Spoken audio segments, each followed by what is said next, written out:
ಎಲ್ಲರಿಗೂ ನಮಸ್ಕಾರಗಳು. ಮಾತು ವಿತ್ ಮಾಲಿನಿ ಕಾರ್ಯಕ್ರಮಕ್ಕೆ ತಮಗೆಲ್ಲರಿಗೂ ಸ್ವಾಗತ. ನಾನು ಪ್ರೊಫೆಸರ್ ಸುತ್ತೂರ್ ಎಸ್ ಮಾಲಿನಿ, ಅಧ್ಯಕ್ಷರು, ಜೆನೆಟಿಕ್ಸ್ ಮತ್ತು ಜೀನೋಮಿಕ್ಸ್ ಅಧ್ಯಯನ ವಿಭಾಗ, ಮೈಸೂರು ವಿಶ್ವವಿದ್ಯಾನಿಲಯ. ಮೊನೋಟನಸ್ ಅಥವಾ ಏಕತಾನತೆ ಇದು ಯಾವ ರೀತಿ ನಮ್ಮ ಮೆದುಳನ್ನು ಕೊಲ್ಲುತ್ತೆ ಅಥವಾ ಮೆದುಳಿನ ನರಕೋಶಗಳನ್ನು ನಾಶ ಮಾಡುತ್ತೆ ಅಂತ ನಾವು ನೋಡೋದಾದರೆ ನಿಜವಾಗ್ಲೂ ಆಶ್ಚರ್ಯ ಅನಿಸುತ್ತೆ. ಇತ್ತೀಚಿನ ದಿನದಲ್ಲಿ ವಿಜ್ಞಾನಿಗಳು ಇದರ ಮೇಲೆ ಹೆಚ್ಚಿನ ಸಂಶೋಧನೆಯನ್ನು ನಡೆಸಿದ್ದಾರೆ. ನ್ಯೂರೋ ಸೈಂಟಿಸ್ಟ್ ಅಂತ ನಾವೇನು ಹೇಳ್ತೀವಿ, ಮೆದುಳಿನ ಬಗ್ಗೆ ಹೆಚ್ಚಿನ ಒಂದು ಸಂಶೋಧನೆ ಮಾಡುವಂತಹ ತಜ್ಞರು, ಅವರ ಪ್ರಕಾರ ಒಂದೇ ರೀತಿಯ ಕೆಲಸ ನಾವು ಯಾವಾಗ ಮಾಡ್ತಾ ಹೋಗ್ತೀವಿ ಅಂದರೆ ಮೊನಾಟನಸ್, ಅಲ್ಲಿ ಏನೂ ಚಟುವಟಿಕೆ ಇಲ್ಲ, ಬದಲಾವಣೆ ಇಲ್ಲ, ಉತ್ಸಾಹ ಇಲ್ಲ, ನವೀನತೆ ಇಲ್ಲ, ಹೊಸತನ ಇಲ್ಲ, ಏನೂ ಇಲ್ಲ, ಮೊನಾಟನಸ್. ಉದಾಹರಣೆಗೆ ಹೇಳಬೇಕು ಅಂದರೆ ಒಬ್ಬರು ಬ್ಯಾಂಕ್ ಎಂಪ್ಲಾಯ್ ಅಂತ ನಾವು ತಗೊಳ್ಳೋದಾದರೆ ಒಂದೇ ಥರದ ಕೆಲಸ. ಬೆಳಿಗ್ಗೆ 10 ಗಂಟೆಗೆ ಮನೆ ಬಿಡ್ತಾರೆ, ಬ್ಯಾಂಕಿಗೆ ಹೋಗ್ತಾರೆ, ಅವರ ಚೇರ್ ಮೇಲೆ ಕೂತ್ಕೊಂತಾರೆ, ಕ್ಯಾಶಿಯರ್ ಆದರೆ ಕ್ಯಾಶಿಯರ್ದು ಓಪನ್ ಮಾಡ್ಕೊತಾರೆ, ಜನ ಬರ್ತಾರೆ, ಅಲ್ಲಿ ಏನು ಕನ್ವರ್ಸೇಷನ್ ಜಾಸ್ತಿ ಇಲ್ಲ, ಅವರು ಚೆಕ್ ಕೊಡ್ತಾರೆ, ಇವರು ಅವರಿಗೆ ದುಡ್ಡು ಕೊಡ್ತಾರೆ, ನಂತರ ಮಧ್ಯಾಹ್ನ ಇದೇ ರೀತಿ ಮುಗಿದೋಗುತ್ತೆ. ಮಧ್ಯಾಹ್ನ ಊಟದ ಸಂದರ್ಭ ಒಂದು ಸ್ವಲ್ಪ ಊಟ ಮಾಡ್ತಾರೆ, ನಂತರ ಸಾಯಂಕಾಲ ಕೆಲಸ ಮಾಡಿ ಟ್ಯಾಲಿ ಎಲ್ಲ ಮಾಡಿ ಬರ್ತಾರೆ. ಇದೇ ರೀತಿ ಈ ಒಂದು ದಿನಚರಿ ನಾನು ಹೇಳಿದೆ, ಇದು ಕಚೇರಿಗಳಿಗಾಗಿರಬಹುದು ಅಥವಾ ನಾವು ಎಲ್ಲೇ ಆಗಲಿ ಈ ಒಂದೇ ಥರದ ಮೊನಾಟನಸ್. ಇದು ಹೊರಗಡೆ ಕೆಲಸ ಮಾಡೋರಿಗೆ ಅಲ್ಲ, ಮನೆಯಲ್ಲಿ ಇರುವಂತಹ ಗೃಹಿಣಿಯರಿಗೂ ಸಹ ನಾವು ನೋಡ್ಬೋದು. ಬೆಳಗ್ಗೆ ಒಂದಷ್ಟು ಕೆಲಸ ಮಾಡ್ತಾರೆ, ನಂತರ ಮನೇಲಿ ಯಾರೂ ಇರಲ್ಲ, ಟಿ ವಿ ನೋಡ್ತಾರೆ, ಇಲ್ಲ ನಿದ್ದೆ ಮಾಡ್ತಾರೆ, ಪುನಃ ಸಾಯಂಕಾಲ ಏನೋ ಒಂದು ಸ್ವಲ್ಪ ಕೆಲಸ ಮಾಡ್ತಾರೆ. ಇದರ ರೀತಿಯಲ್ಲಿ ಅಂದರೆ ಮೊನಾಟನಸ್ಸು, ಒಂದೇ ಏಕತಾನತೆಯಿಂದ ಒಂದೇ ಕೆಲಸವನ್ನು ಸತತವಾಗಿ ಮಾಡ್ಕೊಳ್ತಾ ಬಂದರೆ ಹಲವಾರು ತಿಂಗಳು, ಹಲವಾರು ವರ್ಷಗಳು ಅಥವಾ ಜೀವನ ಪರ್ಯಂತ ಈ ಥರ ಮಾಡುವಂತಹ ವ್ಯಕ್ತಿಗಳಲ್ಲಿ ನಾವು ಏನು ನೋಡ್ತೀವಿ ಅಂತಂದರೆ ಅವರ ಒಂದು ಮೊನಾಟನಸ್, ಒಂದು ಇದೇ ರೀತಿಯ ಏಕತಾನತೆಯಿಂದ ಮೆದುಳಿನ ನರಕೋಶಗಳು ನಾಶ ಆಗ್ತಾ ಬರುತ್ತೆ. ಚಟುವಟಿಕೆ ಇರಲ್ಲ, ಉತ್ಸಾಹ ಇರಲ್ಲ, ಏಕೆಂದರೆ ಒಂದೇ ಕೆಲಸ, ಅದರಲ್ಲಿ ಏನು ಹೊಸ ನವೀನತೆ ಏನೂ ಇರೋದಿಲ್ಲ. ನವೀನತೆ ಇಲ್ಲ, ಕೌಶಲ್ಯಗಳ ಪ್ರದರ್ಶನ ಇಲ್ಲ, ಉತ್ತೇಜನ ಇಲ್ಲ, ಏನೂ ಇರೋದಿಲ್ಲ. ಹಾಗಾಗಿ ಏನಾಗುತ್ತೆ ಅಂದರೆ ಸುಮ್ಮನೆ ಏನೋ ಒಂದು ಈ ಒಂದು ಇಡೀ ಜಗತ್ತು ಬಹಳ ಸ್ಲೋ ಆಗಿ ಹೋಗ್ತಾ ಇದೆ, ಏನೂ ಇಲ್ಲ, ಇದರಲ್ಲಿ ಸ್ವಾರಸ್ಯನೇ ಇಲ್ಲ, ಬದುಕೇ ಒಂದು ಏನು ಸ್ವಾರಸ್ಯ ಇಲ್ಲದೇ ಇರುವಂತಹ ಬದುಕು ಅನ್ನುವ ನಿರುತ್ಸಾಹ ಇಂತಹ ಜನರಲ್ಲಿರುತ್ತೆ. ಅವರ ಎನರ್ಜಿ ಲೆವೆಲು ತುಂಬ ಲೋ ಇರುತ್ತೆ. ಹಾಗಾಗಿ ಇದು ಇತ್ತೀಚೆಗೆ ಜಗತ್ತನ್ನು ಕಾಡುತ್ತಿರುವಂತಹ ಸಮಸ್ಯೆ. ಹಾಗಾದರೆ ಇದರಿಂದ ಏನೇನು ತೊಂದರೆಗಳಾಗುತ್ತೆ ಅಂತ ನಾವು ನೋಡೋದಾದರೆ, ಇದನ್ನು ನೋಡಿದಾಗ ಮೇಲ್ನೋಟಕ್ಕೆ ಇದರಿಂದ ಏನು ತೊಂದರೆ ಆಗುತ್ತೆ ಅಂತ ನಾವು ಅನ್ಕೊಂತೀವಿ. ಆದರೆ ಖಂಡಿತ ಈ ಥರದ ಜೀವನವನ್ನು ನಡೆಸುವ ವ್ಯಕ್ತಿಗಳು ಯಾರಿರ್ತಾರೆ, ಮುಂದಿನ ದಿನದಲ್ಲಿ ಅವರಿಗೆ ಅಲ್ಝೈಮರ್ ಕಾಯಿಲೆ ಬರ್ಬೋದು, ಮರೆಗುಳಿತನ, ಪಾರ್ಕಿನ್ಸನ್ಸ್ ಕಾಯಿಲೆ ಬರ್ಬೋದು. ವಯಸ್ಸಾದ ಹಾಗೆ ಅವರಿಗೆ ನಾನಾ ರೀತಿಯ ಮೆದುಳಿಗೆ ನರಕೋಶಕ್ಕೆ ಸಂಬಂಧಿಸಿದಂತಹ ತೊಂದರೆಗಳಿಗೆ ಅವರು ತುತ್ತಾಗುವ ಸಾಧ್ಯತೆಗಳು ಹೆಚ್ಚು ಅಂತ ವಿಜ್ಞಾನಿಗಳು ತಿಳಿಸ್ತಾರೆ. ಎಲ್ಲರೂ ಆಗುತ್ತಲ್ಲ, ಆದರೆ ಸಾಧ್ಯತೆ ಹೆಚ್ಚಿರುತ್ತೆ. ಬೇರೆಯವರಿಗೆ ಹೋಲಿಸಿದ್ರೆ ನರಕೋಶಗಳು ನಾಶ ಆಗ್ತಾ ಬರುತ್ತೆ. ನರಕೋಶಗಳಲ್ಲಿ ಒಂದು ಅಮೆಲಾಯ್ಡ್ ಪ್ಲೇಕ್ಸ್ಗಳಂತೀವಿ, ಪ್ರೋಟೀನ್ಗಳು, ಅದು ಡೆಪಾಸಿಟ್ ಆಗುತ್ತೆ, ಟಾಪ್ ಪ್ರೋಟೀನ್ಗಳು ಡೆಪಾಸಿಟ್ ಆಗುತ್ತೆ, ನರಕೋಶಗಳು ಹಾಳಾಗುತ್ತೆ ಅಂತ ವಿಜ್ಞಾನಿಗಳು ತಿಳಿಸಿದ್ದಾರೆ. ಯಾವ ರೀತಿ ಅಂತ ನಾವು ನೋಡೋದಾದರೆ ರೆಡ್ಯೂಸ್ಡ್ ನ್ಯೂರೋಪ್ಲಾಸ್ಟಿಸಿಟಿ ಅಂತ ಮೊದಲನೇ ಪಾಯಿಂಟ್ ಹೇಳ್ತಾರೆ ವಿಜ್ಞಾನಿಗಳು. ರೆಡ್ಯೂಸ್ ನ್ಯೂರೋಪ್ಲಾಸ್ಟಿಸಿಟಿ ಅಂದರೆ ಮೆದುಳಿನಲ್ಲಿ ನಾವು ಯಾವಾಗ ಹೊಸ ಕಲಿಕೆನ ಮಾಡ್ತೀವಿ ಅಂತಹ ಸಂದರ್ಭದಲ್ಲಿ ಮೆದುಳಿನ ನರಕೋಶಗಳ ಕನೆಕ್ಷನ್ಸ್ಗಳಿರುತ್ತಲ್ಲ, ಅದು ಹೆಚ್ಚಾಗಿ ಡೆವಲಪ್ ಆಗ್ತಾ ಬರುತ್ತೆ. ಹಾಗಾಗಿ ಇಂಥ ವ್ಯಕ್ತಿಗಳು ಬಹಳಷ್ಟು ವರ್ಷಗಳು ಕಳೆದ ನಂತರ ಕಲಿಕೆಯಲ್ಲಿ ಹಿಂದುಳುವಿಕೆ, ಕಲಿಕೆ ಆಗದೇ ಇಲ್ಲ, ಅವರಿಗೆ ಕಲಿಯೋದಕ್ಕೆ ಹೊಸದನ್ನು ಕಲಿಯೋದಕ್ಕೆ ಆಗೋದಿಲ್ಲ. ಅದರ ಜೊತೆಯಲ್ಲಿ ಜ್ಞಾಪಕ ಶಕ್ತಿ ಕಡಿಮೆ ಆಗ್ತಾ ಬರುತ್ತೆ, ಏಕೆಂದರೆ ನ್ಯೂರೋಪ್ಲಾಸ್ಟಿಸಿಟಿ ಕಮ್ಮಿ ಆಗಿರೋದ್ರಿಂದ. ಮತ್ತು ಸಮಸ್ಯೆಗಳು ಬಂದರೆ ಸಮಸ್ಯೆಯ ನಿವಾರಣೆ ಹೇಗೆ ಅಂತ ಗೊತ್ತಾಗೋದಿಲ್ಲ. ಆಮೇಲೆ ಏನೇ ಒಂದು ಸಣ್ಣ ಪುಟ್ಟ ತೊಂದರೆ ಆಗಿದ್ರೂ ಅದಕ್ಕೆ ಅವರು ಭಯಪಡ್ತಾರೆ, ಅದರ ನಿವಾರಣೆ ಗೊತ್ತಿಲ್ಲ, ಆ ಸಮಸ್ಯೆಯನ್ನು ಬಗೆಹರಿಸುವ ಶಕ್ತಿ ಇರೋದಿಲ್ಲ ಅಥವಾ ಉತ್ಸಾಹನೂ ಇರೋದಿಲ್ಲ.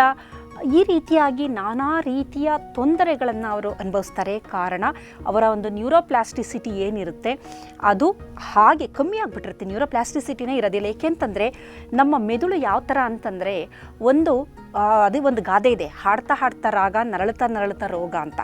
ನಾವು ಎಷ್ಟು ಹಾಡ್ತೀವಿ ಇನ್ನೂ ಅದು ತುಂಬ ಚೆನ್ನಾಗಿ ಉತ್ತಮವಾಗ್ತಾ ಬರುತ್ತೆ. ನಾವು ಯಾವಾಗ ನನ್ನ ಕಾಯಿಲೆ ಅಂತೀವಿ, ಕಾಯಿಲೆ ಹೆಚ್ಚಾದಂಗೆ ಅನಿಸುತ್ತೆ. ನಮ್ಮ ಮೆದುಳು ಒಂದು ಸಂಗೀತ ಇದ್ದಂತೆ ಅಂತ ವಿಜ್ಞಾನಿಗಳು ಹೇಳ್ತಾರೆ. ಕಾರಣ ಮೆದುಳು ನಾವು ಹೆಚ್ಚು ಅದನ್ನು ಬಳಕೆ ಮಾಡಿದ್ರೆ ಅದು ಇನ್ನೂ ಚೆನ್ನಾಗಿ ಕೆಲಸ ಮಾಡೋಕ್ಕೆ ಶಾರ್ಪನ್ ಆಗ್ತಾ ಬರುತ್ತೆ. ನಾವು ಹೆಚ್ಚು ಹೆಚ್ಚು ಮೆದುಳನ್ನು ಬಳಸ್ತಾ ಬಂದರೆ ಹೆಚ್ಚು ಹೆಚ್ಚು ಶಾರ್ಪನ್ ಆಗ್ತಾ ಬರುತ್ತೆ, ಅದು ಚುರುಕಾಗುತ್ತೆ. ನಾವು ಮೆದುಳನ್ನು ಬಳಸದೇ ಇದ್ದಾದರೆ ಅದು ಹಾಗೆ ಡಿಟೋರಿಯರೇಟ್, ಅದರಲ್ಲೂ ಹಿಪ್ಪೋ ಕ್ಯಾಂಪಸ್, ಮೆದುಳಿನ ಹಿಪ್ಪೋ ಕ್ಯಾಂಪಸ್ ರೀಜನ್ ಇದೆ, ಸಣ್ಣದಾಗ್ತಾ ಬರುತ್ತೆ, ಶ್ರಿಂಕ್ ಆಗೋದನ್ನು ವಿಜ್ಞಾನಿಗಳು ನೋಡಿದ್ದಾರೆ, ಕುಗ್ಗೋದನ್ನು. ಇದು ಕುಗ್ತಾ ಬಂದರೆ ಕಲಿಕೆ ಇರೋದಿಲ್ಲ, ನೆನಪಿನ ಶಕ್ತಿ ಕಡಿಮೆ ಆಗುತ್ತೆ, ಉತ್ಸಾಹ ಇರೋದಿಲ್ಲ, ಯಾವುದರಲ್ಲೂ ಆಸಕ್ತಿ ಇರೋದಿಲ್ಲ, ಬದುಕೇ ಒಂದು ಭಾರ ಅನ್ನುವ ಒಂದು ಫೀಲಿಂಗು ಇವರಿಗೆ ಬರುತ್ತೆ. ಹಾಗಾಗಿ ನ್ಯೂರೋಪ್ಲಾಸ್ಟಿಸಿಟಿ ಚೆನ್ನಾಗಾಗಬೇಕು ಅಂತಂದರೆ ನಮ್ಮಲ್ಲಿ ಹೊಸ ಹೊಸ ಥರ ಹೊಸ ಪ್ರಯತ್ನಗಳನ್ನು ನಾವು ಮಾಡಬೇಕು. ಕೆಲಸ ಅದೇ ಆಗಿರ್ಬೋದು, ಆ ಕೆಲಸದಲ್ಲಿ ಹೊಸತನವನ್ನು ನಾವು ನೋಡ್ಕೋಬೇಕು, ಚಟುವಟಿಕೆಯನ್ನು ನೋಡ್ಕೋಬೇಕು, ಉತ್ತೇಜನವನ್ನು ಬೇರೆಯವರಿಗೆ ನಾವು ನೀಡ್ತಾ ಬರಬೇಕು, ನವೀನತೆ ಇರಬೇಕು. ಈ ಥರ ನಾವು ಇರೋ ಜಾಗದಲ್ಲೇ what best I can do ಅನ್ನೋದನ್ನು ಹುಡುಕಿ ಅದನ್ನು ತಡಕಿ ನಾವು ಮಾಡಬೇಕಾಗುತ್ತೆ. ಎರಡನೆಯದು, ಇಂತಹ ವ್ಯಕ್ತಿಗಳಿಗೆ ಒಂದೇ ಒಂದು ಥರ ಏಕತಾನತೆಯಲ್ಲಿ ಬರೀ ಅದೇ ಥರ ಜೀವನ ಪೂರ್ತಿ ನಡೆಸ್ಕೊಂಡು ಹೋಗುವಂತಹ ವ್ಯಕ್ತಿಗಳಿಗೆ ಆಂಗ್ಸೈಟಿ, ಆತಂಕ ಜಾಸ್ತಿ, ಮನೋರೋಗಕ್ಕೆ ಸಂಬಂಧಿಸಿದಂತಹ ಎಲ್ಲ ತೊಂದರೆಗಳು ಇವ್ರನ್ನ ಕಾಡ್ತಾ ಬರುತ್ತೆ. ಆಮೇಲೆ ನೆಗೆಟಿವ್ ಆ್ಯಟಿಟ್ಯೂಡು, ಅಯ್ಯೋ ಅದು ಏನಾಗುತ್ತೆ, ಅಯ್ಯೋ ಅದು ಮಾಡಬೇಕಾ, ಅದು ಮಾಡಿದ ತಕ್ಷಣ ಏನಾಗುತ್ತೆ, ಈ ಜಗತ್ತನ್ನು ಚೇಂಜ್ ಮಾಡೋಕ್ಕಾಗುತ್ತಾ, ಜಗತ್ತಿರೋದೇ ಹೀಗೆ, ಇಡೀ ಜಗತ್ತಲ್ಲಿ ಇರೋರೆಲ್ಲ ಕೆಟ್ಟವರು, ಯಾರು ಒಳ್ಳೆಯವರಿದ್ದಾರೆ ಅಂದರೆ ಎಲ್ಲದನ್ನೂ ನೆಗೆಟಿವ್ ಆಗಿ ಅವ್ರು ನೋಡ್ತಾರೆ. ಕಾರಣ ಅವರಲ್ಲಿ ಒಂದು ಆತಂಕ ಮನೆ ಮಾಡಿರುತ್ತೆ, ಭಯದ ವಾತಾವರಣ ಎಲ್ಲೋ ಒಂದು ಕಡೆ ಗೊತ್ತಾಗಲ್ಲ. ಇದೆಲ್ಲ ಗೊತ್ತಾಗಿ ಆಗೋಂಥದ್ದೆಲ್ಲ, ಮನದ ಒಳಗೆ ಸಬ್ಕಾನ್ಷಿಯಸ್ ಲೆವೆಲಲ್ಲಿ ಒಂದು ಆತಂಕ ಇರುತ್ತೆ, ಭಯ ಇರುತ್ತೆ, ಮತ್ತು ನಿರುತ್ಸಾಹ ಇರುತ್ತೆ. ಇದರ ಜೊತೆಗೆ ಕೆಲವೊಮ್ಮೆ ಡಿಪ್ರೆಷನ್, ಖಿನ್ನತೆಗೂ ಹೋಗ್ಬಿಟ್ಟಿರ್ತಾರೆ. ಏಕೆಂದರೆ ಏನೂ ಬದಲಾವಣೆ ಇಲ್ಲ, ಅದೇ ರಾಗ, ಅದೇ ಹಾಡು, ಅದೇ ಗೋಳು ಅನ್ನುವುದು, ಅದೇ ಮುಖಗಳು. ಕೆಲವೊಂದು ಕೆಲಸಗಳಲ್ಲಿ ಏನು ಅಂತಂದರೆ ಅವರು ಕೆಲಸಕ್ಕೆ ಜಾಯ್ನ್ ಆದಾಗಿಂದ ಅವರು ರಿಟೈರ್ಡ್ ಆಗೋವರೆಗೂ ಅದೇ ಬಾಸು, ಅದೇ ಸಹೋದ್ಯೋಗಿಗಳು, ಯಾವುದೇ ರೀತಿ ಬದಲಾವಣೆ ಇಲ್ಲ, ಜಾಗನೂ ಬದಲಾವಣೆ ಇಲ್ಲ, ಜನನೂ ಬದಲಾವಣೆ ಇಲ್ಲ. ಅಥವಾ ಏನಾದರೂ ಅವರಿಬ್ಬರ ಮಧ್ಯೆ ಏನೋ ಒಂದು ವೈಮನಸ್ಸಿ ಆದರೆ ಅದೇ ವ್ಯಕ್ತಿನ ದಿನ ನೋಡಬೇಕಾಗುತ್ತೆ. ಹಾಗಾಗಿ ಇಂಥ ಸಂದರ್ಭದಲ್ಲಿ ಖಿನ್ನತೆಗೂ ಒಳಪಡುವ ಸಾಧ್ಯತೆ ಇದೆ ಅಂತ ವಿಜ್ಞಾನಿಗಳು ತಿಳಿಸಿದ್ದಾರೆ. ಇದರ ಜೊತೆಯಲ್ಲಿ ಒಂದು ಕಾಗ್ನೇಟಿವ್ ಏನು ಇದೆ, ನಮ್ಮ ಚುರುಕು ಬುದ್ಧಿಮತ್ತೆ ಇದೆಯಲ್ಲ, ಅದು ಕಡಿಮೆ ಆಗ್ತಾ ಬರುತ್ತೆ ಅಂತ ವಿಜ್ಞಾನಿಗಳು ತಿಳಿಸಿದ್ದಾರೆ. ಕಲಿಕೆ ಕಡಿಮೆ ಆಗ್ತಾ ಬರುತ್ತೆ, ಬೇಗ ಕಲಿಯಲ್ಲ. ಈ ಥರದ ವ್ಯಕ್ತಿಗಳಿಗೆ ಕಲಿಕೆನೇ ಇರೋದಿಲ್ಲ. ನೀವೇನಾದ್ರು ಒಂದು ಹೊಸದಾಗಿ ತೋರಿಸ್ಬಿಟ್ಟು ಇದನ್ನು ಮಾಡಿ ಅಂತಂದರೆ ಇಲ್ಲಪ್ಪ ಆಗಲ್ಲ ನನ್ನ ಕೈಲಿ ಅಂಥದ್ದು, ಕಲಿಕೆ ಇರೋದಿಲ್ಲ. ಮತ್ತು ಹೇಳಿಕೊಟ್ಟಿದ್ದನ್ನು ಜ್ಞಾಪಕದಲ್ಲಿ ಇಟ್ಕೊಳ್ಳೋಕ್ಕಾಗಲ್ಲ. ಮತ್ತು ಯಾವುದೇ ಒಂದು ಸಮಸ್ಯೆಯನ್ನು ಪೂರ್ಣವಾಗಿ ಅರ್ಥ ಮಾಡ್ಕೊಳ್ಳೋ ಶಕ್ತಿ ಇರೋದಿಲ್ಲ. ಸಮಸ್ಯೆಯನ್ನು ನಿಭಾಯಿಸುವಂತಹ ಚಾಕಚಕ್ಯತೆಗಳನ್ನು ಇವರು ಬೆಳೆಸ್ಕೊಂಡಿರೋದಿಲ್ಲ. ಮತ್ತು ಯಾವುದು ಸರಿ ಯಾವುದು ತಪ್ಪು ಅಂತ ಒಂದು ತರ್ಕ ಮಾಡ್ತೀವಲ್ಲ, ಆ ಶಕ್ತಿನ ಕಳ್ಕೊಂಡಿರ್ತಾರೆ. ಅಂದರೆ ಮೆದುಳಿನ ಕೆಲವೊಂದು ಭಾಗಗಳು ಅದು ಒಂಥರ ನಾವು ಬಳಕೆ ಮಾಡದೆ ಹೋದರೆ ಏನಾಗುತ್ತೆ ಅಂದರೆ, ಈಗ ಕಬ್ಬಿಣದ ಯಾವುದೋ ಒಂದಷ್ಟು ಸಾಮಾನುಗಳನ್ನು ನಾವು ಬಹಳಷ್ಟು ಕಾಲ ಹಾಗೆ ಇಟ್ಟರೆ ಅದು ಹೇಗೆ ರಸ್ಟ್ ಹಿಡಿಯುತ್ತೆ, ತುಕ್ಕು ಹಿಡಿಯುತ್ತಾ ಬರುತ್ತೆ, ಆ ಥರ ಮೆದುಳು ಸಹ ತುಕ್ಕು ಹಿಡಿಯುತ್ತೆ. ಅಂದರೆ ಆ ಥರ ಪ್ರೋಸೆಸ್ ಅಲ್ಲ, ಆದರೆ ಬಳಕೆ ಮಾಡದೆ ಏನಾಗುತ್ತೆ ಅಂದರೆ ಅದು ಹಾಗೆ ಅದೇನಾಗ್ಬಿಡುತ್ತೆ, ಸಿಸ್ಟಮ್ ಏನು ಅನ್ಕೊಳ್ಳುತ್ತೆ ಅಂದರೆ ಇದು ಪ್ರಯೋಜನಕ್ಕೆ ಬರಲ್ಲ. ಸೊ ಬರಲ್ಲ ಅಂದಾಗ ಅದನ್ನೇನು ಮಾಡುತ್ತೆ, ನಾಶ ಮಾಡುತ್ತೆ. ಕಾರಣ ಮೆದುಳಿನಲ್ಲಿ ಪ್ರತಿಯೊಂದು ನಿಂತಿರೋದು ಎನರ್ಜಿ ಮೇಲೆ. ಎನರ್ಜಿನ ದೇಹ ಯಾವ ರೀತಿ ಡಿಸ್ಟ್ರಿಬ್ಯೂಟ್ ಮಾಡುತ್ತೆ ಅಂದರೆ, ಯಾವುದನ್ನು ಹೆಚ್ಚು ಬಳಸ್ತೀವಿ ಅದಕ್ಕೆ ಹೆಚ್ಚಿನ ಶಕ್ತಿನ ಕೊಡ್ತಾ ಬರುತ್ತೆ ಎನರ್ಜಿನ. ಯಾವುದನ್ನು ಬಳಕೆ ಮಾಡಲ್ಲ, ಇದು ದೇಹಕ್ಕೆ ಬೇಡ ಅನಿಸುತ್ತೆ, ಇದು ವೇಸ್ಟ್ ಇರ್ಬೋದು, ಹಾಗಾಗಿ ಇದನ್ನು ತೆಗೆದು ಹಾಕೋಣ ಅಂತ ಒಂದು ಸಿಗ್ನಲ್ ಕೊಡೋದ್ರಿಂದ ಅದು ಹಾಗೆ ನಾಶ ಆಗ್ತಾ ಬರುತ್ತೆ. ಇದರ ಜೊತೆಗೆ ಇಂತಹ ವ್ಯಕ್ತಿಗಳಿಗೆ ಡೋಪಮೈನ್ ಲೆವೆಲ್, ರಿವಾರ್ಡಿಂಗ್ ಹಾರ್ಮೋನ್ ಏನಿದೆ ಯಾವಾಗಲೂ ಕಮ್ಮಿ ಇರುತ್ತೆ. ಇವರಿಗೆ ಈ ರಿವಾರ್ಡಿಂಗ್ ಹಾರ್ಮೋನೇ ಬಿಡುಗಡೆಯಾಗಲ್ಲ. ಕಾರಣ ಇವರಿಗೆ ರಿವಾರ್ಡ್ ಮಾಡೋರು ಯಾರೂ ಇಲ್ಲ. ಏನೋ ಈಗ ಒಂದು ಕಚೇರಿಯಲ್ಲಿ ಕೆಲಸ ಅಂದರೆ ಒಂದೇ ಥರ ಕೆಲಸ, ಅಲ್ಲಿ ಚೆನ್ನಾಗಿ ಮಾಡಿದಾಗ ಒಂದು ಅಪ್ರಿಸಿಯೇಷನ್ ಇರೋದಿಲ್ಲ. ಅದು ಹಿರಿಯ ಅಧಿಕಾರಿಯಿಂದ ಆಗಿರ್ಬೋದು ಅಥವಾ ಬೇರೆಯಿಂದ ಒಂದು ಒಳ್ಳೆ ಕೆಲಸದಾಗ ಮಾಡಿದಾಗ ಅಪ್ರಿಸಿಯೇಷನ್ ಇರೋದಿಲ್ಲ. ಮತ್ತು ಏನಾದ್ರು ಹೊಸದಾಗಿ ಮಾಡಿ ಅಂತ ಹೇಳಿ ಯಾರೂ ಉತ್ಸಾಹ ತುಂಬಲ್ಲ. ಉದಾಹರಣೆಗೆ ಏನೋ ಒಂದು ಹೊಸದಾಗಿ ಒಂದು ಮೆಥಡಾಲಜಿ ಕಂಡುಹಿಡಿದಿರ್ತಾರೆ, ಏನೋ ಒಂದು ಇದನ್ನು ಮಾಡಿದ್ರೆ ತುಂಬ ಚೆನ್ನಾಗಿದೆ ಅಂತ, ಅದನ್ನು ಹೇಳಿದಾಗ ಅದನ್ನು ಕೇಳೋರು ಇಲ್ಲ. ಮತ್ತು ಡಿಸ್ಕರೇಜ್ ಮಾಡ್ತಾರೆ, ನೀನೇನು ಮಾಡಿಬಿಟ್ಟು ಏನು ಉದ್ಧಾರ ಮಾಡಿಬಿಡ್ತೀಯಾ, ನಿನ್ನಿಂದ ಏನು ಮಹಾ ಆಗಿಬಿಡುತ್ತೆ ಅನ್ನುವ ಮಾತುಗಳಿದೆಯಲ್ಲ, ಡಿಸ್ಕರೇಜಿಂಗು, ಡಿಮೋಟಿವೇಷನ್ ಮಾಡೋಂಥದ್ದು. ಇದರಿಂದ ಏನಾಗುತ್ತೆ ಅಂದರೆ ಡೋಪಮೈನೇ ರಿಲೀಸ್ ಆಗಲ್ಲ. ಡೋಪಮೈನ್ ಬದಲು ಕಾರ್ಟಿಸಾಲ್ ರಿಲೀಸ್ ಆಗ್ತಾ ಬರುತ್ತೆ. ಕಾರ್ಟಿಸಾಲು ಸ್ಟ್ರೆಸ್ ಹಾರ್ಮೋನು. ಕಾರ್ಟಿಸಾಲ್ ಆಗ್ಬೋದು, ಎಡ್ರಿನಲಿನ್, ನಾರ್ ಎಡ್ರಿನಲಿನ್, ಇವೆಲ್ಲ ಏನು ಅಂದರೆ ಒತ್ತಡದ ಹಾರ್ಮೋನುಗಳು. ಇವುಗಳು ಬಿಡುಗಡೆಯಾಗುತ್ತೆ. ರಿವಾರ್ಡಿಂಗ್ ಹಾರ್ಮೋನು ಡೋಪಮೈನ್ ಬಿಡುಗಡೆಯಾಗಲ್ಲ. ಆಮೇಲೆ ಆಕ್ಸಿಟಾಸಿನ್, ಏಕೆಂತಂದರೆ ಒಂದೇ ಥರದ ಕೆಲಸ, ಅಲ್ಲಿ ಒಬ್ಬ ಉದ್ಯೋಗಿ ಮತ್ತು ಇನ್ನೊಬ್ಬ ಸಹೋದ್ಯೋಗಿಗಳ ಮಧ್ಯೆ ಯಾವುದೇ ರೀತಿ ಬಾಂಡಿಂಗ್ ಇಲ್ಲ, ಆಕ್ಸಿಟಾಸಿನ್ ರಿಲೀಸ್ ಆಗಲ್ಲ, ಲವ್ ಹಾರ್ಮೋನ್. ಅದರ ಜೊತೆಗೆ ಸೆರೋಟೋನಿನ್ನು ಮೂಡ್ ಹಾರ್ಮೋನು, ಏಕೆಂದರೆ ಒಳ್ಳೆಯದು ಏನಾದ್ರು ವಾತಾವರಣ ಚೆನ್ನಾಗಿದ್ದರೆ ಮೂಡ್ ಚೆನ್ನಾಗಿರುತ್ತೆ, ಮೂಡ್ ಹಾರ್ಮೋನ್ ರಿಲೀಸ್ ಆಗಲ್ಲ. ಈ ಒಂದು ಸ್ಟ್ರೆಸ್ಫುಲ್ ಕಂಡೀಷನಲ್ಲಿ ಅಥವಾ ಏನೂ ಇಲ್ಲದೆ ಇರೋ ಅಂಥದ್ದು ಮೊನಾಟನಸ್ ಅಂತೀವಲ್ಲ, ಏಕತಾನತೆ ಇದ್ದಾಗ ಎಂಡಾರ್ಫಿನೂ ರಿಲೀಸ್ ಆಗಲ್ಲ, ಶಕ್ತಿಯ ಕೊರತೆ ಜಾಸ್ತಿ ಆಗ್ತಾ ಬರುತ್ತೆ. ನಿಮಗೆ ಸ್ವಲ್ಪ ಕೆಲಸ ಮಾಡಿದ್ರೂ ತುಂಬ ಟಯರ್ಡ್ನೆಸ್ಸು, ಅಯ್ಯೋ ಆಗ್ತಾನೇ ಇಲ್ಲಪ್ಪ ಅಂತ ದೇಹದೆಲ್ಲ ಪೇಯ್ನು ಇರೋ ಅಂಥದ್ದು, ತಲೆನೋವು ಬರೋ ಅಂಥದ್ದು, ಎನರ್ಜಿ ಡ್ರೈನ್ ಔಟ್ ಆಗಿರುತ್ತೆ, ತುಂಬ ಸುಸ್ತಾಗೋಂಥದ್ದು, ಇಂಥದ್ದನ್ನೆಲ್ಲ ನಾವು ನೋಡ್ತೀವಿ. ಇದಕ್ಕೆಲ್ಲ ಕಾರಣ ಏನು ಅಂತಂದರೆ ಏಕತಾನತೆ, ಮೊನಾಟನಸ್. ಅದಕ್ಕೆ ಹೇಳ್ತಾರೆ ಮೊನಾಟನಸ್ನ ಬ್ರೇಕ್ ಮಾಡಬೇಕು, ನೀವು ಮಾಡಲೇಬೇಕು. ಇದು ತುಂಬ ಅವಶ್ಯಕವಾಗಿ ಇರುವಂತಹ ಒಂದು ಕೆಲಸ ನಾವು ಮಾಡಬೇಕಾಗುತ್ತೆ. ಅಂದರೆ ಮೊನಾಟನಸ್ ಅಥವಾ ಏಕತಾನತೆಯನ್ನು ಅದನ್ನು ಬ್ರೇಕ್ ಮಾಡಬೇಕಾಗುತ್ತೆ. ಇದರ ಜೊತೆಗೆ ಕಾಗ್ನೇಟಿವ್ ಏಜಿಂಗ್ ಅಂತ ಕರಿತೀವಿ. ಕಾಗ್ನೇಟಿವ್ ಏಜಿಂಗ್ ಅಂತಂದರೆ ಮರ್ತೋಗೋಂಥದ್ದು, ಆಮೇಲೆ ತೊದಲದು, ಈಗ ಏನೋ ಒಂದು ಕೇಳಿದಾಗ ಜ್ಞಾಪಕನೇ ಬರುತ್ತಾ ಇಲ್ಲ ಅನ್ನೋದು, ಆಮೇಲೆ ವರ್ಡ್ ಟು ವರ್ಡ್ ಕಮ್ಯುನಿಕೇಷನು ತೊದಲದು, ಆಮೇಲೆ ಈ ಪದಗಳಿಗೆ ಹುಡುಕಾಟ, ಆ ಒಂದು ಪದ ಹೇಳಬೇಕು, ಸೂಕ್ತವಾಗಿರೋ ಪದ ಬರ್ತಾನೆ ಇಲ್ಲ, ಜ್ಞಾಪಕಕ್ಕೆ ಬರ್ತಾ ಇಲ್ಲ ಅನ್ನೋದು, ಆಮೇಲೆ ತುಂಬ ಒಂದು ಭ್ರಮೆ ಥರ ಏನು ಮಾಡಬೇಕು ಏನು ಬಿಡಬೇಕು ಗೊತ್ತಾಗೋದಿಲ್ಲ. ಈ ಥರದ ನಾನಾ ರೀತಿಯ ಸಮಸ್ಯೆಗಳು, ಯಾವುದರಲ್ಲೂ ಉತ್ಸಾಹ ಇಲ್ಲ, ನಾಲ್ಗೆ ರುಚಿ ಇಲ್ಲ, ತಿಂದಿರೋ ಆಹಾರನೂ ಇಷ್ಟ ಆಗ್ತಾ ಇಲ್ಲ, ಯಾವುದರಲ್ಲೂ ಹೊಸತನ ಇಲ್ಲ, ಎದೆಯೆಲ್ಲ ಅದೇ ಒಂದು ತಟಸ್ಥವಾಗಿರುವಂತಹ ಮನೋಸ್ಥಿತಿಗೆ ಈ ಜನಗಳು ತಲುಪ್ತಾರೆ. ಹಾಗಾದರೆ ನಮ್ಮ ಒಂದು ವಾತಾವರಣದಲ್ಲೇ ನಾವು ಯಾವ ರೀತಿ ಈ ಮೊನಾಟನಸ್ನ ಬ್ರೇಕ್ ಮಾಡಿ ಏಕತಾನತೆಯನ್ನು ತೊಡೆದು ಹಾಕಿ ನಾವು ಸದಾಕಾಲ ಚುರುಕಾಗಿ ಕ್ರಿಯಾಶೀಲರಾಗೋದು ಅಂತ ನಾವು ನೋಡೋದಾದರೆ, ಮೊದಲನೇದು ಭಾಷಾ ಕಲಿಕೆ. ಹೆಚ್ಚು ಹೊಸ ಹೊಸ ಭಾಷೆಗಳನ್ನು ಕಲಿಯುವ ಪ್ರಯತ್ನ ಮಾಡಿ. ಇದು ಮಾಡೋದ್ರಿಂದ ಮೆದುಳಿಗೆ ಟಾಸ್ಕ್ ಆಗುತ್ತೆ, ಇದು ಕಷ್ಟನೇ. ಮೆದುಳಿಗೆ ಯಾವತ್ತೂ ಕಷ್ಟ ಕೊಡಬೇಕು, ಮೆದುಳನ್ನ ಸುಖವಾಗಿ ಇರೋಕ್ಕೆ ನಾವು ಬಿಡಬಾರ್ದು. ಇವಾಗ ಏನಾಗ್ತಾ ಇದೆ ಅಂತಂದರೆ, ಈ ಆರ್ಟಿಫಿಷಿಯಲ್ ಇಂಟೆಲಿಜೆನ್ಸ್, ಕೃತಕ ಬುದ್ಧಿಮತ್ತೆಯಿಂದಾಗಿ ಏನಾಗಿದೆ, ಹೊಸ ಹೊಸ ಸಾಫ್ಟ್ವೇರ್ಗಳು, ಈಗ ಚಾಟ್ GPT ನಮಗೆಲ್ಲ ಸಿಕ್ಬಿಡುತ್ತೆ, ಡೀಪ್ ಸೀಕು ಎಲ್ಲ ಸಿಕ್ಕುತ್ತೆ, ನೀವು ಏನು ಕಷ್ಟನೇ ಪಡೋಲ್ಲ.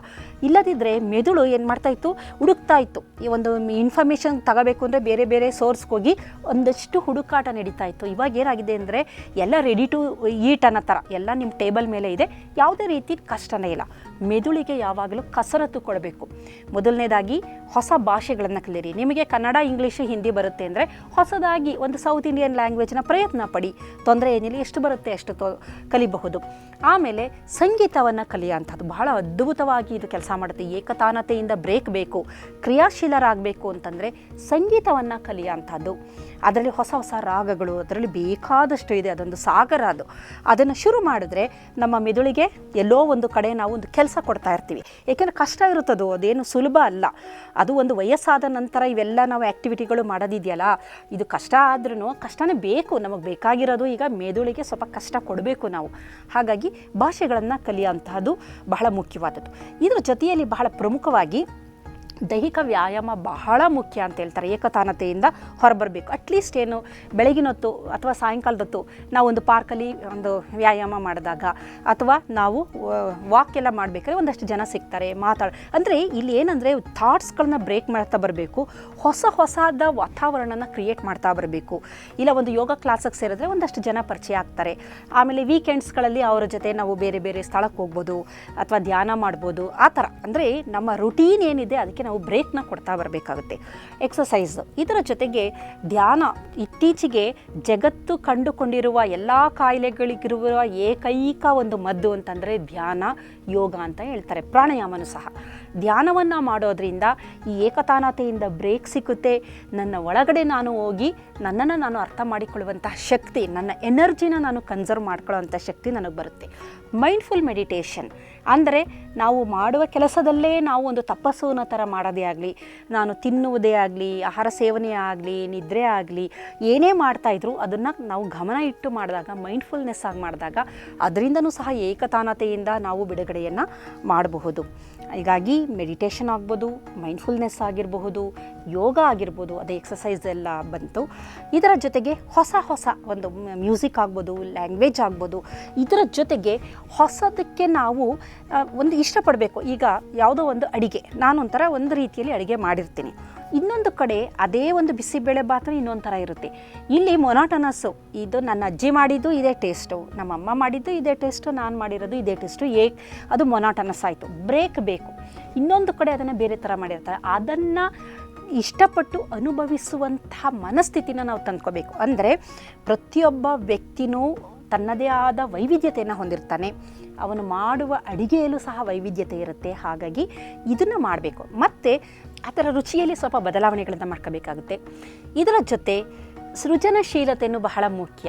ಇಲ್ಲಿ ನಾವು ಮಕ್ಕಳು ಏನೋ ಮಾಡ್ತಾ ಇದ್ದಾರೆ, ಒಂದು ಪ್ರಾಜೆಕ್ಟ್ ಅಂದರೆ ಅದರಲ್ಲಿ ಇನ್ವಾಲ್ವ್ ಆಗೋಂಥದ್ದು, ಬೇರೆ ಏನೋ ಮಾಡ್ತಾ ಇದ್ದಾರೆ, ಅಲ್ಲಿ ಸ್ವಲ್ಪ ಇನ್ವಾಲ್ವ್ ಆಗೋಂಥದ್ದು, ಆ ಥರ ಸ್ವಲ್ಪ ಸೃಜನಶೀಲತೆಯ ಶಕ್ತಿಯನ್ನು ಬೆಳೆಸ್ಕೋಬೇಕಾಗುತ್ತೆ. ಜೊತೆಯಲ್ಲಿ ಟ್ರಾವೆಲ್ ಆದಷ್ಟು ದೇವಸ್ಥಾನ ಆಗಿರ್ಬೋದು, ಒಂದು ಪ್ರವಾಸಿ ಕೇಂದ್ರಗಳಾಗಿರ್ಬೋದು, ಪ್ರೇಕ್ಷಣೀಯ ಸ್ಥಳಗಳಾಗಿರಬಹುದು, ಕುಟುಂಬದವರ ಜೊತೆ, ಸಹೋದ್ಯೋಗಿಗಳ ಜೊತೆ ಯಾರು ಸಿಗ್ತಾರೆ ನಮ್ಮ ಒಂದು ಫ್ರೀಕ್ವೆನ್ಸಿಗೆ, ನಮ್ಮ ಒಂದು ಮೈಂಡ್ಸೆಟ್ಗೆ ಜೋಡಿಯಾಗುವಂಥವ್ರು, ಅವರ ಜೊತೆ ಹೋಗಿ ಬರೋ ಅಂಥದ್ದೇ. ಈ ರೀತಿ ಇದು ಬ್ರೇಕ್ ಕೊಡುತ್ತೆ ನಮಗೆ.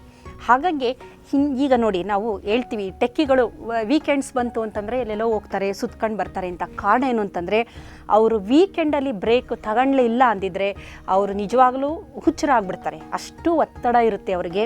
ಆ ಒತ್ತಡಕ್ಕೆ ಹೊಂದ್ಕೋಬೇಕು ಅವರು ಅಂತಂದರೆ, ಅವರು ವೀಕೆಂಡಲ್ಲಿ ಶನಿವಾರ ಭಾನುವಾರ ಅವರು ರಿಲ್ಯಾಕ್ಸ್ ಆಗಿ ಆ ಒಂದು ಕೆಲಸದಿಂದ ಹೊರತಾಗಿ ಬೇರೆ ಕೆಲಸಗಳನ್ನು ಮಾಡಿದಾಗ ಮಾತ್ರ ಸಾಧ್ಯ. ಅದೇ ರೀತಿ ನಮ್ಮ ಪ್ರಕೃತಿಯಲ್ಲೂ ಸಹ ನಾವು ನೋಡೋದಾದರೆ ಪ್ರತಿ ವರ್ಷ ಮರಗಿಡಗಳು ಏನಾಗುತ್ತೆ, ಹಳೆಯ ಎಲೆಗಳನ್ನೆಲ್ಲ ಉದುರಿಸಿ ಹೊಸ ಚಿಗುರು, ಯುಗಾದಿಲಿ ನಾವು ಹೇಳ್ತೀವಿ ಹೊಸ ವರ್ಷ ಬಂತು ಅಂತ.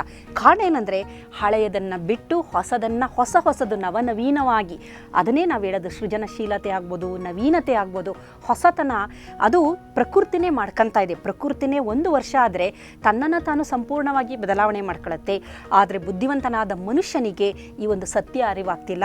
ನಿಮಗೆಲ್ಲ ಗೊತ್ತಿರೋ ಹಾಗೆ ಮಹಾಭಾರತದ ಒಂದು ಕಥೆಯಲ್ಲಿ ಕಾಂಡವ ವನದ ಒಂದು ದಹನ ಇದೆ. ಅಲ್ಲೇನಾಗುತ್ತೆ ಅಂದರೆ, ಅಗ್ನಿದೇವನಿಗೆ ಸತತವಾಗಿ ಒಂದು ಹವಿಸ್ಸನ್ನು ತಗೊಳ್ಳೋದ್ರಿಂದ ಆತನಿಗೆ ಅಜೀರ್ಣ ಆಗಿರುತ್ತೆ. ಆತ ಬ್ರಾಹ್ಮಣ ವೇಷದಲ್ಲಿ ಅರ್ಜುನನ ಬಳಿ ಬಂದು, ನನಗೆ ತುಂಬ ನನ್ನ ದೇಹ ಭಾರ ಆಗೋಗಿದೆ, ನನಗೆ ಮೊನೋಟನಸ್ ಏಕತಾನತೆಯಿಂದ ಸಾಕಾಗೋಗಿದೆ, ನನಗೆ ಹೊಸದಾಗಿ ನವ ಚೈತನ್ಯ ಬರಬೇಕು ಅಂತಂದರೆ ಕಾಂಡವ ವನದಲ್ಲಿರುವ ಗಿಡಮೂಲಿಕೆಗಳನ್ನು ದಹನ ಮಾಡಿದಾಗ ನನಗೆ ಪುನಃ ಶಕ್ತಿ ಬರುತ್ತೆ ಅಂತ ಕೇಳಿದಾಗ ಅರ್ಜುನ ಅಗ್ನಿಗೆ ಕಾಂಡವ ವನದ ದಹನ ಮಾಡು ಅಂತ ಹೇಳ್ತಾರೆ. ಆ ಸಂದರ್ಭದಲ್ಲಿ ಇಂದ್ರನಿಗೂ ಅರ್ಜುನನಿಗೂ ಒಂದು ಯುದ್ಧ ನಡೆಯುತ್ತೆ. ಇಂದ್ರನಿಗೆ ನನ್ನ ಮಗನೇ ಇವನು ಅಂತ ಗೊತ್ತಿರೋದ್ರಿಂದ ಕೊನೆಗೆ ಕಾಂಡವವನ ದಹನಕ್ಕೆ ಒಂದು ಅನುಕೂಲ ಮಾಡಿಕೊಡ್ತಾರೆ. ಅಂದರೆ ಪ್ರಕೃತಿಯಲ್ಲೂ ಸಹ ಹೊಸತನಕ್ಕೆ, ಯಾವಾಗಲೂ ಹೊಸತನಕ್ಕೆ ಪ್ರಕೃತಿ ಸಹ ಮಿಡಿತಾ ಇದೆ.